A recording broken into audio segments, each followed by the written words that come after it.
Guys, আজ আপনাদেরকে তামিলনাড়ুর আরেকটি গুরুত্বপূর্ণ মন্দির দর্শনে নিয়ে এসেছি। সেটি হলো ভেলোরের জলকান্দেশ্বর মন্দির। এই মন্দিরটি মূলত বিজয়নগরের স্থাপত্যের মধ্যে আরেকটি গুরুত্বপূর্ণ স্থাপত্য। তাহলে মন্দিরটি দেখা যাক। প্রথমে এখানে জুতো রাখলাম। জুতো রাখার জন্য এখানে কোনো রকম টাকা লাগে না, ফ্রিতেই জুতো রাখা যায়। তো এখানে জুতো রেখে মন্দিরের ভেতরে প্রবেশ করছি। 1550 খ্রিস্টাব্দে বিজয়নগরের রাজা সদাশিব মহারায়ের রাজত্বকালে এই মন্দিরটি নির্মিত হয়েছিল।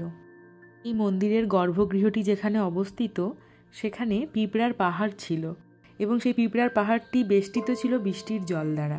আর পিঁপড়ার পাহাড়টির আকৃতি ছিল শিবলিঙ্গের মতো। এবং তৎকালীন সময়ে বিজয়নগরের দুর্গের দায়িত্বে থাকা এক সেনাপতিকে ভগবান শিব স্বপ্ন দেখান যে এই স্থানে এক শিব মন্দির নির্মাণ করার জন্য। যেহেতু পিঁপড়ায় নির্মিত এই শিবলিঙ্গটি বৃষ্টির জল দ্বারা পরিবেষ্টিত ছিল, সেই কারণে এখানকার মহাদেবকে জলকান্দেশ্বর মহাদেব বলা হয়। এই মন্দির গাত্রে অসংখ্য দেবদেবীর মূর্তি খোদাই করা আছে এবং এই মন্দিরটির মূল আকর্ষণই এইগুলো। এই পাথরের স্তম্ভ, কাঠের গেট, এগুলোই এই মন্দিরের মূল আকর্ষণ। নানা রকম দেবতার যে আদি পৌরাণিক রূপ, সেগুলো সব সুন্দর করে মন্দিরের গায়ে খোদাই করা। অসাধারণ আর্কিটেক্ট।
মন্দিরের বাইরের অংশের দুটো গেট পার করে 3 নম্বর গেট দিয়ে মূল মন্দির প্রাঙ্গণে প্রবেশ করলাম এবং এখানে দেখুন একটি কর্পূরের প্রদীপ প্রজ্বলিত আছে এবং ভগবান গণেশের মূর্তি প্রতিষ্ঠিত। এবং ভগবানের পূজার জন্য তামিলনাড়ুর যে ট্র্যাডিশনাল ইনস্ট্রুমেন্ট সেগুলো বাজানো হচ্ছে। আর দেখুন গণেশজির পুজো হচ্ছে এখানে এবং যথেষ্ট কি সুন্দর করে সাজানো, সোনা দিয়ে মোড়া, ভগবানের সোনা রূপা দিয়ে। দক্ষিণ ভারত মূলত মন্দিরের জন্যই বিখ্যাত এবং এদের এই মন্দিরের যে কারুকার্য, এটা সচরাচর অন্য অন্য রাজ্যে অতটা দেখা যায় না। আমি আপনাদেরকে সমগ্র মন্দিরটি ঘুরে দেখানোর চেষ্টা করছি। ক্যামেরা সব জায়গায় অ্যালাউ নেই, তবু আমি চেষ্টা করব যতটা আপনাদেরকে দেখানো সম্ভব হয়। এখানে দেখুন প্রচুর মায়েরা প্রদীপ প্রজ্বলন করছে। এই প্রদীপগুলি মূলত দেবী অখিলেশ্বরীর সামনে প্রজ্বলিত। এখানে মা নবশক্তি রূপে আশীর্বাদ দান করেন। আর যে এখানে দেখছেন যে প্রদীপটি, এটি 27 বছর ধরে প্রজ্বলিত। আপনারা এই মন্দিরে এলে অবশ্যই এই প্রদীপে তেল দান করে দেবীর আশীর্বাদ নিয়ে যাবেন। এবার চলুন এই মন্দিরের মূল যে দেবতা ভগবান জলকেশ্বর মহাদেব, তাকে দর্শন করি আমরা। দেখতে পাচ্ছেন দূর থেকে আমি দেখানোর চেষ্টা করছি, একদমই ক্যামেরা অ্যালাউ নেই, আপনারাও দর্শন করুন। সুন্দর আর্কিটেক্ট দেখুন। মন্দিরের ভেতরটাও খুব সুন্দর। এই যে গণেশজি, আর এই যে মূর্তিগুলো দেখছেন, এগুলো বিষ্ণুর দশাবতার, গরুড়া প্রভৃতি দেবতার মূর্তি। এই মূর্তিগুলো সুন্দরভাবে সমান্তরালভাবে এখানে সাজানো আছে। দেখুন কি সুন্দর করে সাজানো, একটার পর একটা, এবং খুব সুরক্ষিতভাবে রাখা আছে। মোটা লোহার বেড়া দিয়ে যে নটরাজ মূর্তি, এই নটরাজ মূর্তিকে সুরক্ষিতভাবে রাখা আছে। আর এখানে দেখুন ভগবান শনিশ্বর বা শনিদেবের পুজো হচ্ছে। যে কুয়োটি দেখতে পাচ্ছেন, এর জল গঙ্গা জলের সমান মহত্বপূর্ণ এবং এই যে এখানে শিবলিঙ্গর পুজো হচ্ছে, শিবলিঙ্গটি এখান থেকে পাওয়া গেছে, যে কারণে এই কুয়োটিকে ভেলোরের কাশী বলা হয়ে থাকে। এখানে তামিলনাড়ুর মানুষ দেখুন প্রদক্ষিণ করছে ভগবানকে তাদের মনোবাঞ্ছা পূরণের জন্য।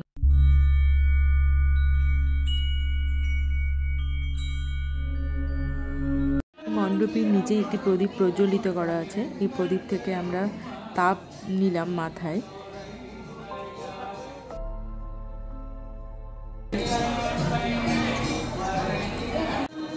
ভগবান শিবের নটরাজ মূর্তির পুজো হচ্ছে এবং ভজন কীর্তনাদি করছে মানুষ বসে।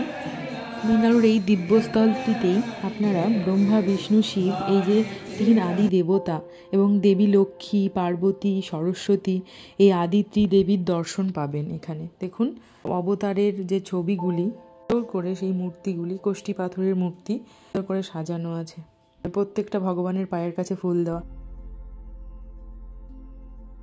এই যে এখানে প্রসাদ বিতরণ হচ্ছে, প্রসাদ নিলাম, বাদাম, তারপরে আতপ চাল কিছু একটা দিয়ে, খুব সুন্দর দেখতে, কারি পাতা। তামিলনাড়ুর খাবার এমনি টকটক। আমি প্রসাদ নিয়ে বেরিয়ে যাচ্ছি বাইরে, প্রসাদ খাবো। আর এখানে দেখুন একটি পুকুর, এর নাম হচ্ছে কমলকুণ্ড।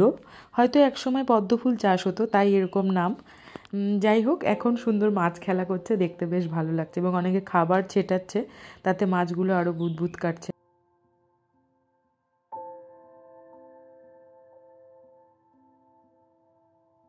এই অংশটিতে মূলত ওদের বিয়ে হতো, এটা বিবাহ মণ্ডপ।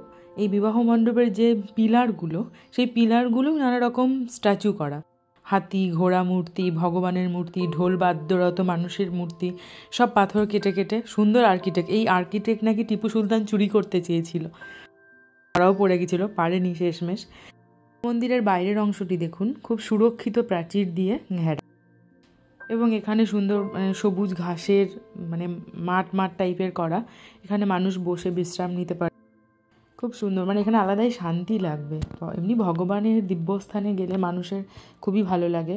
আর শিবের মন্দির, প্রসাদ সবটাই পাওয়া যায় এবং এখানে আসার জন্য কোনো রকম এন্ট্রি ফি লাগে না, ফ্রিতে এই মন্দির দর্শন করা যায়। তো গাইজ, আজকের ব্লগ কেমন লাগলো জানাতে ভুলবেন না, আর দয়া করে আমার চ্যানেলটিকে সাবস্ক্রাইব করে দেবেন। পরবর্তী আরেকটি ব্লগ নিয়ে খুব তাড়াতাড়ি আসছি। সবাই ভালো থাকবেন, সুস্থ থাকবেন। টাটা।